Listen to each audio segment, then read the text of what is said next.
Imaginémonos un ángel brillante pero caído, volando a través de las galaxias y huyendo del cielo, donde perdió una gran batalla. Él entonces encuentra un lugar en el universo donde seres creados compran su sistema alternativo de gobierno, el planeta Tierra. Es aquí donde él continúa su lucha contra el gobierno del amor de Dios. Sin embargo, Dios envía a su propio Hijo para rescatar al planeta perdido y gana la victoria colosal de la cruz. El ángel caído, Lucifer, falla en lograr que Cristo abandone su misión salvadora. Lucifer es derrotado, pero entonces se le ocurre su idea más brillante. ¿Qué si él puede tomar el conflicto del bien y el mal al revés? ¿Qué si él puede usar la misma institución que Cristo creó para servir sus propósitos?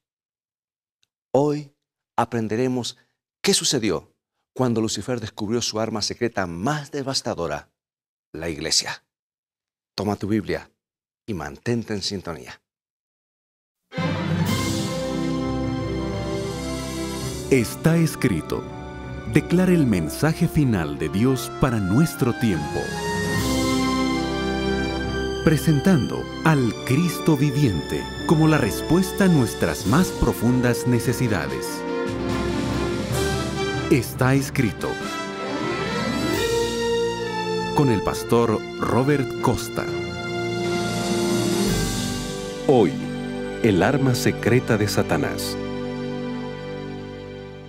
Un joven llamado Claude Deprite estuvo 5 largos días en prisión hasta que pudo saber de los cargos que tenía en su contra. Él pensaba mucho en su esposa y en sus hijos, que no sabían si lo volverían a ver con vida. Finalmente, en la mañana del 6º día, el carcelero abrió la celda donde estaba Claude y lo escoltó al cuarto de interrogación. 3 jueces estaban sentados. Solemnemente estaban en sus sillas con espaldares imponentes. Un secretario esperaba con pluma y papel para asentar las deposiciones del prisionero. El alguacil de la corte comenzó el interrogatorio.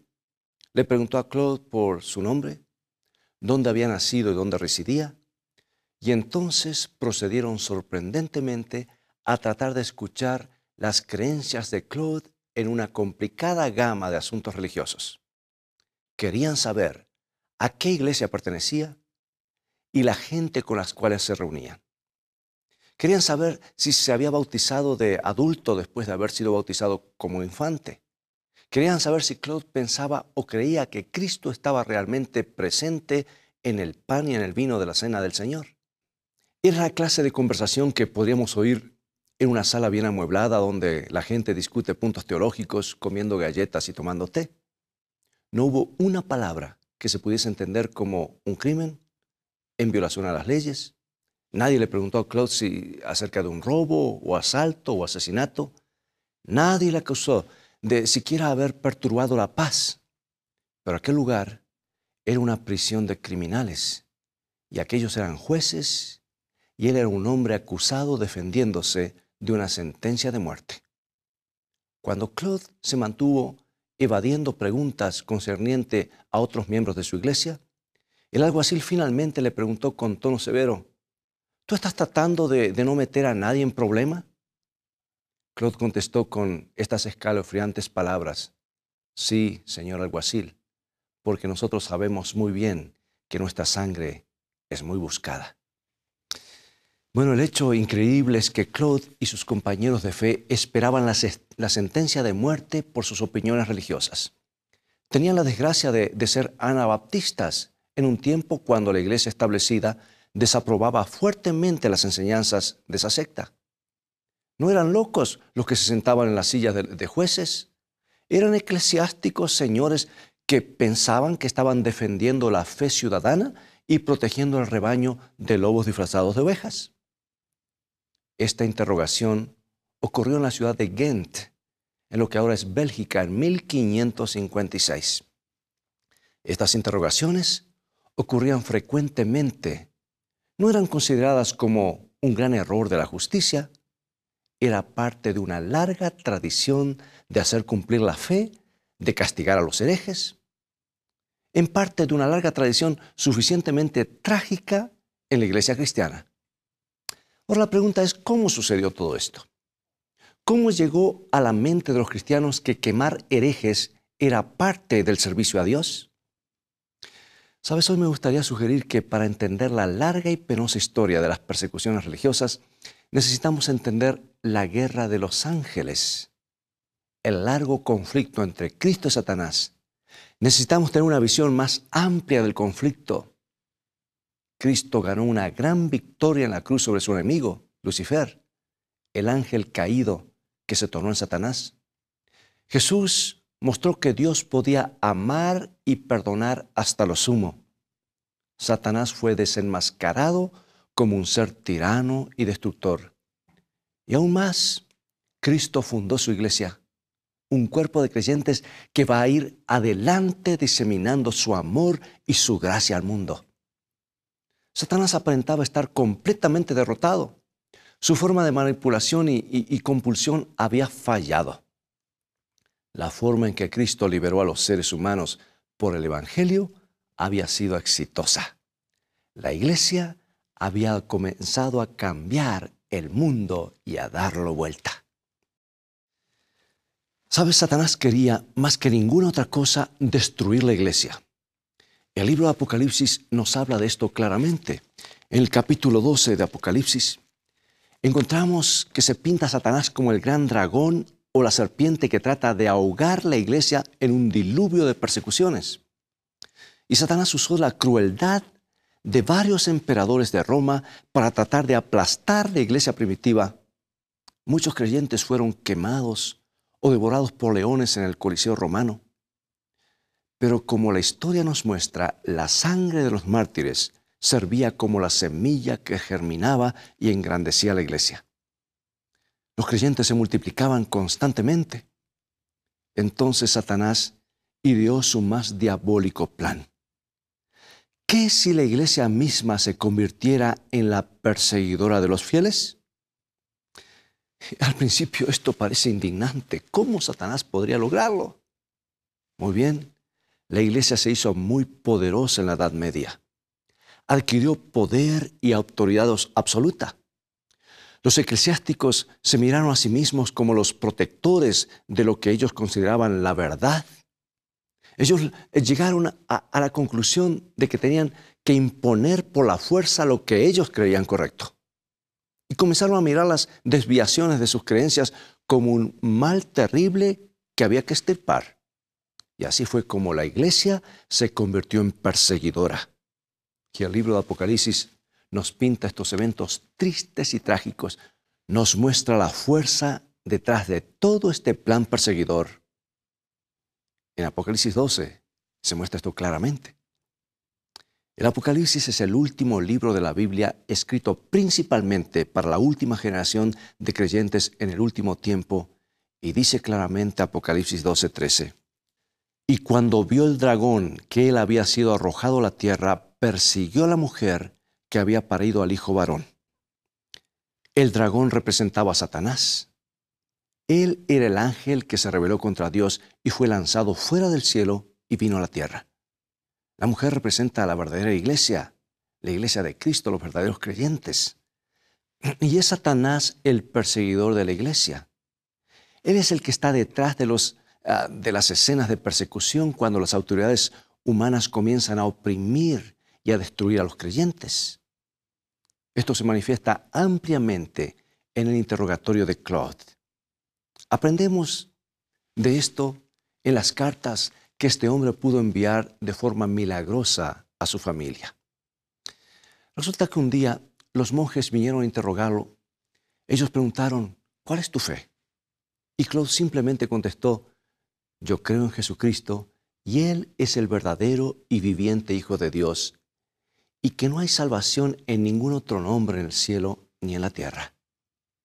¿Sabes que esto no satisfizo a los sacerdotes? Ellos querían saber en qué otras cosas Claude creía, especialmente sobre la Madre Iglesia, la iglesia que los monjes llamaban la verdadera iglesia apostólica.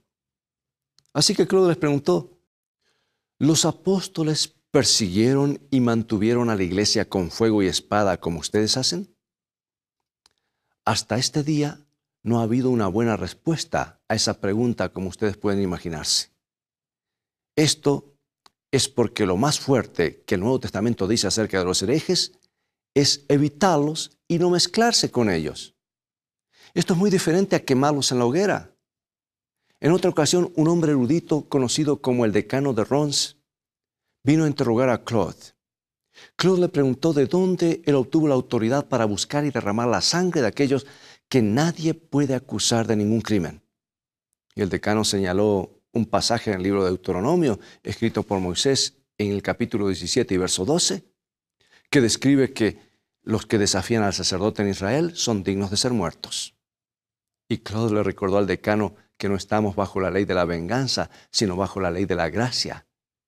Y él señaló que Jesús había declarado en una parábola que nosotros no debemos intentar sacar la cizaña de nuestro medio por el peligro de arrancar con ella juntamente al trigo en este proceso. En otras palabras, no traten ustedes de sacar la cizaña ahora. No traten de destruir a todos los malvados en nuestro medio porque ustedes terminarán destruyendo a mucha gente con ellos. Jesús nos dice, déjenme, eso lo haré yo en mi tiempo, en el día del juicio. Yo separaré la cizaña del trigo, las ovejas de los cabritos. El decano contestó que él era suficiente y suficientemente sabio para arrancar algunas cizañas malas sin dañar el trigo. Pero por supuesto, él no tenía una capacidad que solo Dios tiene. Claude y sus hermanos de la fe eran cristianos amorosos y sinceros, como el mundo no ha visto mucho de ellos. Ellos estaban delante de su tiempo al escoger una devoción sumisa a Cristo y una fidelidad a las enseñanzas de la Biblia sobre la tradición. Y el decano reconoció que no podía decir nada en contra de las prácticas de fe de Claude y de su grupo. Pero esta era la gente que era acosada y perseguida. Esta era la gente llevada a prisión y torturada. Esta era la gente quemada en la hoguera y la iglesia establecida era la que prendía el fuego. La iglesia, que era parte del gobierno que cruelmente persiguió a los cristianos más maravillosos que alguna vez vivieron. Querido amigo y amiga, yo creo que hay un ángel malévolo detrás de toda esta forma fanática y asesina. Ese ángel está detrás de las largas agonías de las persecuciones religiosas de la Edad Media. Él está detrás de la intolerancia religiosa que continúa en nuestros días. Esta es su manera de guerrear contra la iglesia y con el pueblo de Dios. Esta es su manera de usar la fuerza y la coerción. Yo quisiera que todos entendiésemos dónde se trazan las líneas de batalla en el gran conflicto entre bien y el mal. Yo quisiera que todos entendamos claramente cuáles son las cosas que están en el conflicto. Porque algunas veces en nuestro celo por luchar contra la maldad terminamos en el lado equivocado. Y a veces terminamos colocándonos en el lado de la fuerza y la coerción. Claude de Pryde y otros como él hicieron algo en esta prisión de la ciudad de Ghent. Él simplemente testificó de su fe. Así es como la iglesia progresa, compartiendo la verdad, recalcando lo que dicen las Escrituras al dar testimonio. La gente hablaba de lo que Cristo ha hecho por ellos. Hablaban de lo que han descubierto en la palabra de Dios. Tratan de persuadir a otros a aceptar el Evangelio. Ese es el método divino. Así es como Dios quiere que su pueblo prevalezca. Pero ese no es el método de Satanás. Hay otra fuerza trabajando en nuestro mundo. Es tratar de forzar a la gente a creer en lo que ellos estiman verdad o lo que es correcto. Tratan de forzar a la gente a aceptar y aliarse con la institución religiosa a la que ellos pertenecen. ¿Sabes? La estrategia de Satanás saca algo que está muy profundo en la naturaleza humana: la necesidad de controlar a otras personas. Esta es una de nuestras imperfecciones fatales. Nos sentimos compelidos a controlar a otros para conseguir lo que consideramos necesario. No está bien que tenga una opinión distinta a la que nosotros tenemos. No está bien que vean las cosas de una manera diferente a nosotros. Tenemos que enderezarlos. Tenemos que hacer que vean la luz como nosotros la vemos. Tenemos que forzarlos u obligarlos a hacerlo. Querido amigo y amiga, yo quiero decirte algo. No es difícil que alguien que quiera controlar a los demás se convierta en un perseguidor. A muchos les gusta controlar, se convierten en perseguidores cuando reciben poder y autoridad ilimitados. Esos jueces que interrogaron a Claude, los mismos jueces que lo condenaron a muerte, no eran muy diferentes a muchos de nosotros que queremos hacer que la gente vea la luz como nosotros la vemos. Que tenemos que imponer nuestras creencias a otras personas. Algunos de nosotros tenemos que analizar cuidadosamente dónde estamos parados, ¿no es cierto? Quizás pensemos que estamos luchando por Dios, por la verdad y por la luz. Pero ¿cómo estamos haciéndolo? ¿Estamos simplemente testificando acerca de lo que Dios ha hecho por nosotros? ¿O estamos tratando de manipular a otros de alguna manera? Podríamos comenzar desde el lugar correcto de la batalla, pero terminar en el lugar equivocado de la guerra. Podríamos terminar en el lado donde se usa la fuerza y la coerción. Y Satanás ha estado en guerra contra la iglesia por mucho tiempo y francamente algunos de sus grandes aliados han sido personas que se sientan en sus bancas. En la Edad Media, muchas personas con la compulsión fanática de controlar a otros mataron a miles de creyentes, quemaron a muchos miles en la hoguera porque no se conformaban a la iglesia establecida y dominante. Y algunas veces parecía que la fe genuina iba a ser totalmente barrida. Algunas veces parecía que solo la iglesia corrupta podía mantenerse en pie. Interesantemente, los perseguidores usaron este hecho contra los perseguidos. Claude Pride tuvo que encararlo en prisión durante unas interrogaciones. El jefe de los jueces le dijo: Cristo le dijo a la iglesia que estaría con ella hasta el fin del mundo, pero no puedo encontrar entre ustedes a ninguno que me pueda decir que pertenece a una iglesia que tenga más de 30 años de existencia. En otra palabra, el juez estaba diciendo: si Cristo prometió preservar a su iglesia desde el tiempo que la fundó, ¿cómo puede ser legítima tu iglesia si ha existido solamente durante 3 décadas? La respuesta de Claude muestra que tenía una más amplia perspectiva del cuerpo de Cristo. Él dijo: yo no dudo de que Dios es el que preserva su iglesia, y todavía lo es, y lo será por todo el tiempo que dure este mundo, de acuerdo con su promesa. Y aunque ella ha sido exterminada en algunos países por el derramamiento de sangre y la persecución, ella no fue aniquilada en todo el mundo, porque el mundo es grande y ella puede sobrevivir en algún rincón sin perecer totalmente. ¡Qué tremendas palabras! O sea que Claude estaba diciéndole a los jueces: Dios siempre ha tenido un pueblo que lo ama y sigue las enseñanzas de su palabra. Él ha preservado a ese pueblo a través de los siglos.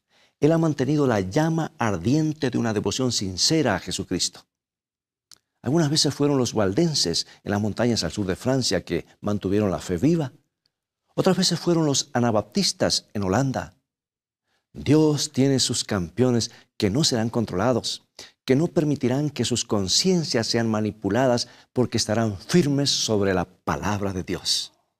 Gente como Juan Hus, que levantó la autoridad de las Escrituras en Bohemia. Gente como Wycliffe, que levantó su voz pidiendo una reforma en la Iglesia de Inglaterra. Y algunas veces fueron voces solitarias, como las de Claude Pride. Él se sostuvo con el consuelo de que pertenecía a ese cuadro mayor, a esa gran familia, al campo de creyentes en Cristo, que preservaron la verdad a través de los siglos. Pero Claude encontró un mayor regocijo en algo más. En algo más levantó su espíritu allí en la cárcel. Lo vemos claramente desde el comienzo de su prisión. Él estuvo quieto largos días en una celda pensando en su esposa y en sus hijos. En su carta él admitió que comenzó a sentirse muy deprimido. Él dijo: yo tenía gran tristeza, y continuó escribiendo y dice lo siguiente: Mi corazón se sentía aplastado y mi carne temblaba con miedo. Pero entonces, en la mañana del sexto día, algo ocurrió que lo revivió completamente. Él escribió: mi corazón se encendió dentro de mí con el gozo del Señor mi Dios, de tal manera que toda mi angustia y ansiedad desaparecieron de mí como el polvo es barrido por el viento en la calle. ¿Qué fue lo que hizo la diferencia? Extrañamente, fue el carcelero viniendo a su celda y llevándolo delante de sus acusadores. Fue al comienzo de las interrogaciones. Su prueba solo ahora comenzaba. Entonces, ¿por qué estaba feliz? Por una razón. Finalmente, iba a tener la oportunidad de testificar por su fe. Finalmente tendría la oportunidad de dar testimonio a favor de Cristo y las verdades de la palabra de Dios. Viniera lo que viniera, sus adversarios conocerían lo que Jesús significa para él. Escribió: me sentí con alegría, mi corazón levantado al Señor mi Dios, olvidado de mí mismo y de las cosas de este mundo. Claude Pryde estaba en el lado correcto, entró en la batalla en la forma correcta, apeló a los corazones y a las mentes de los que lo interrogaban. Él estaba apelando a sus conciencias. El libro de Apocalipsis habla de personas como Claude. Describe lo que toma estar en el lugar correcto. Escuchemos lo que dice Apocalipsis capítulo 12, versículo 11. Y ellos le han vencido por la sangre del Cordero y por la palabra de su testimonio, y no amaron sus vidas hasta la muerte. La Biblia es clara. ¿Cómo pudieron esos cristianos ser vencedores? Ellos vencieron por la sangre del Cordero, por la cruz de Cristo. La lealtad a Cristo y a sus sacrificios era el centro de sus vidas. La cruz fue para ellos una roca a la que pudieron asirse en los peores tiempos. Los cristianos vencieron por la palabra de su testimonio. Como Claude, encontraron que testificar sobre lo que Cristo significaba para ellos aumentó y fortificó su fe. Compartir el testimonio por Cristo hace la fe mucho más real y le da mucho más valor. Y los creyentes son vencedores por el compromiso total con Cristo hasta la muerte. O sea que no están buscando nada más que salvar su piel. Tienen una perspectiva eterna. Quieren seguir a Dios, no importan las circunstancias, porque están enamorados de Jesús. Querido amigo y amiga, hay un gran conflicto, un conflicto furioso a nuestro alrededor entre el bien y el mal. Es un conflicto que nos obliga a tomar una posición seria. En un lado están aquellos que creen que sirven a Dios controlando las conciencias de otras personas. Y amigos, en el futuro la Biblia nos enseña que el gran conflicto entre el bien y el mal, el principio medieval de la unión de la Iglesia con el Estado, será realidad en un tiempo muy cercano. Y cuando esto suceda, habrán muchos que tratarán de controlar las conciencias, haciendo que la gente se conforme a la enseñanza de la Iglesia y de la ley del Estado. En otro bando estarán los que se paran sobre los principios de la palabra de Dios. Tienen a Jesús y están comprometidos con Él. Y ellos dan testimonio de lo que Dios ha hecho en sus vidas. Así es como ellos persuaden con la fuerza de la verdad y la luz divina. Así es como se apela cristianamente a hombres y mujeres a conformarse con la voluntad de Dios. Es así como encendemos más velas o más corazones con el fuego dramático de la verdad revelada. Hay una forma coercitiva, compulsiva, donde se ahoga la libertad de la conciencia, y otra que hace a la persona entender, razonar las claras enseñanzas de Jesucristo y sus apóstoles. Hay un camino de lealtad y otra de presión por contar con todo el poder del Estado. Hay un camino de compromiso con Cristo y otro de aportar la autoridad humana que impone las doctrinas y tradiciones humanas. La pregunta es, ¿dónde estaremos nosotros, tú y yo? ¿Decidirás seguir a Jesús y solo a Él? ¿Decidirás por la revelación de la palabra o por las enseñanzas y mandamientos humanos? La línea de la batalla está determinada. ha sido trazada entre la lealtad a Dios y a su palabra en un compromiso inquebrantable o en un compromiso con el mundo donde no está la cruz de Cristo. La línea de demarcación está trazada entre los principios divinos o ceder a la presión de la autoridad de turno, entre la libertad, que es el don divino, y la presión y la coerción, que son armas satánicas. Y algún día, muy pronto, nos encontraremos en el lado del amor hacia Dios y nuestros semejantes y el lado del despotismo y la crueldad. En ese día, mis amigos, nuestras decisiones por uno u otro camino sellarán nuestros destinos. El tiempo de hacer un alto y dejar a Dios ser el único soberano de nuestras vidas es ahora. Ahora es tiempo de detenernos en tratar de controlar a los que nos rodean. Es tiempo de dejar a Dios que controle nuestras vidas. Es tiempo de parar en el empeño de hacer que los demás capitulen y se rindan a nuestros puntos de vista. Es tiempo de rendirnos totalmente a Dios, porque solo Dios debe mandar la conciencia y debemos seguir solamente lo que está en su palabra, porque lo que está escrito en su palabra ha sido escrito por amor, para que tú y yo seamos felices para siempre. Toma ahora el primer paso para estar seguro de estar del lado correcto en el conflicto entre Cristo y Satanás. ¿Quisieras orar conmigo? Querido Padre, te damos gracias por haber preservado un grupo de fieles creyentes a través de los siglos. Gracias que podemos unir nuestras voces a las de ellos. Nosotros también podemos testificar por ti. Podemos testificar de tu verdad poderosa. Queremos poder hablar de tu justicia y de tu amor. Por favor, Señor, déjanos tener ese impacto al mundo. Ayúdanos a dejar esa clase de legado. Presérvanos como devotos seguidores de Jesucristo. Danos la capacidad de mover y persuadir a otros con el amor con que tú nos has persuadido y nos has movido. En el todopoderoso nombre de Jesucristo lo pedimos. Amén.